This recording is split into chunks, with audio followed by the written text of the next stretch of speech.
Welcome back to another video. Today we are in the Open Great League and we got a different team to start with. We're going to be trying out a double dragon team. So we got the Azumarill here paired with the Shadow Dragonair and the Shadow Dragonite. Kind of cool dragon family line. They switch out into the Greedent. We're going to stay in with this Azumarill for now. Throw a Ice Beam chip damage, and let's see what they want to do here. They decide to tank it, and then we're going to switch out into our Dragonite. Shadow Dragonite here is going to be able to apply a lot of fast move pressure, but look at this. This Greedent is able to fight back with the body slams, doing some big damage considering that the Greedent already took some damage initially. Now we're going to have to shield here and maintain an alignment because they decided to shield as well just to get off this body slam. So we are able to farm down. We did get some energy headed into the next matchup here. Our opponent does come back in with their Dragonite and they are able to snipe our own Dragonite. So that was a little bit unfortunate. They switch out immediately into their Lantern and we have the Shadow Dragonair to resist all of these moves, thankfully. We're going to go for another body slams after this move here. They have no shields. We have no shields. This is a race to the next move. We get to this body slam. I don't think this body slam KOs, but it does get it low enough that we can either farm down with something or force them to use some energy. And that's exactly what happens. They have to go for another Serp here. Take out our Dragonair. We farm down with our Azumarill, and they know it's GG's because the Azumarill is going to be able to dominate their lead Pokemon. I believe it was a dragon as well. So nice play by us, figuring out that kind of a tricky situation. We needed to chip away at that Greedent and have everything play out as it did. Here we got the Mirror Azumarill matchup. This is always kind of tricky because we never really know what they have in the back, honestly. They could have a variety of things, or we don't know who wins the CAP tie. So we're just going to stay in for now and play this out. Both of us going for these play rubs makes sense.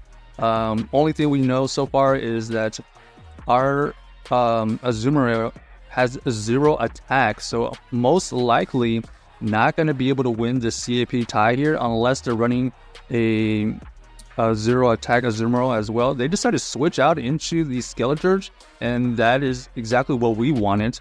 Here we're going to be able to get to our Dragonite, going for this Dragon Claw. Doesn't quite KO, so that was a great call by my opponent, letting that go. We're going to allow them to take our Dragonite out because we want the extra energy on our Azumarill versus their potential Azumarill, so that they actually come back in with their own Azumarill here. We're going to shield it, and we do shield the correct play rough. We go for this Ice Beam here because we think that they're going to invest the shield as well. No shield by them. Okay, so they actually have the Sableye in the back. Sableye here, it's going to have to consider shielding here because these Aqua Tails will chip away. So next Foul Play goes through. We're going to have to try to get this next Aqua Tail to go off. We do get it.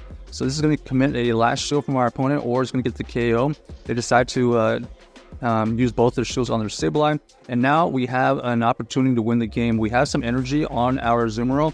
We're going to go for this Ice Beam here because it is going to be enough to take out this Sableye. And now it's just a race. Who can get to their move faster? We did have a little bit of energy advantage, and we do get to the Ice Beam before they do. So GG's to our opponent. Tricky end game right there. Able to win that game with a sliver of health from our own Azumarill, but using back-to-back Ice Beams ended up letting us win the game right there because it takes a little bit less energy to get to their moves. And remember, they used their play rough before, so it takes them a little bit longer to get to their next move. All right, here we got the Azumarill versus their Dugong. This Dugong here is going to be able to beat our Azumarill, so we're just going to stay in here to chip away at this Dugong.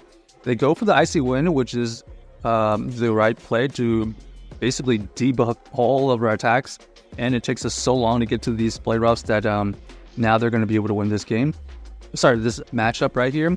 Now we have to try our best to try to catch a draw run at some point because obviously we have double. Okay, they actually switch out for us. We're going to go into our own Shadow Dragonite right here and possibly use a shield. We do use a shield on correct Shadow Ball, so that's great for us. We're going to farm up until they get to their next move. We're going to throw this Dragon Claw. This is going to get the shield or going to get the KO. So one shield and a lot of energy on the Dragonite is as good as it's going to get. They decided to come back in with a Carbink. Is that what I saw? Carbink does enter the battlefield and able to tank that superpower very easily. Probably only doing 25%. I'm not exactly sure. But here, this is going to be a tough situation because they still have their Dugong and they have this Carbink that is very good against our Dragonair. Unfortunately, we are not running the Hydro Pump, so we have no play against the Carbink, even if we had matched it up. So unfortunately, 2 shield Carbink here is going to be able to win the game. We're going to go for a Body Slam bait here, but they're going to shield anyway, so it doesn't really matter. Now we're going to go for this Aqua Tail. This Aqua Tail potentially KOs if they decide to just kind of let it go. No, they decide to double shield, which is the right move. So GG's to our opponent. That's a tough team. Tough team to wiggle out of, especially with the Carbink in the back, basically walling our double dragons in the back. But I think we did okay considering the situation, and it was played out as well as we could. Okay, another Dugong lead here is going to be same scenario. We're going to stay in for now and see if we can get them low enough for maybe a potential farm down, or if we can wiggle out of this situation. They do go for the Icy Wind, which is the right play. Now these play rows do less damage.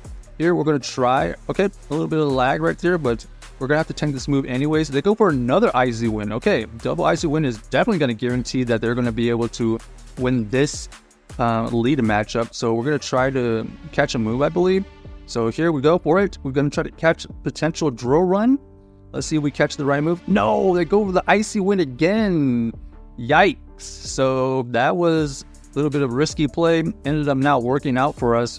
Could have potentially easily been the Drill Run right there, but they decided to go for just continuous Icy Winds. Okay, got this Tropius to deal with now. This Tropius here does get to their Leaf Blade first. We're going to shield here just to get potential shield back because we do have the Ice Beam. This Ice Beam here will do a ton of damage. They decide to shield that as well, and then we're going to try to catch a Leaf Blade. We do catch the Leaf Blade, which is really good. What do they have in the back here? Okay, ends up being the Defense Deoxys. Defense Deoxys here is going to potentially go for the Psycho Boost immediately. Let's see. Yep, they go for the Psycho Boost immediately. We're going to decide to let this go. We think that this Azumarill has enough health to get to 2 moves. Actually, we need to get to 3 moves, so this is not going to work out either because they're just going to go for the Psycho Boost. We're going to go for this Ice Beam here, and even if this Ice Beam takes it out, we need to get to 2 Ice Beams to take out that Tropius.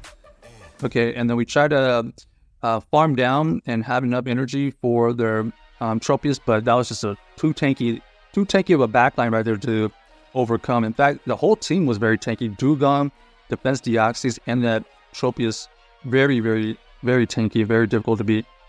All right, here we got the Shadow Typhlosion to deal with. We know that they can reach their Thunder Punches pretty quickly. They go for this Thunder Punch immediately, and then they have the Goodra to come back in. So Goodra switching is kind of interesting as they don't really want to see this Goodra on the Azumarill, but maybe they're trying to bait out something. So we decided to go into our Dragonair to apply the pressure. Both of us are doing super effective fast move damage, but we were able to grab a shield and then force them to go into their next Pokemon. It ends up being the Typhlosion. Their Typhlosion gets absolutely annihilated. We're going to go and throw some moves back at this Chestnut here. But this Chestnut is going to face its demise with our Shadow Dragonite. So GG's to our opponent. Check out this team if you haven't already, and let us know if you enjoyed the video.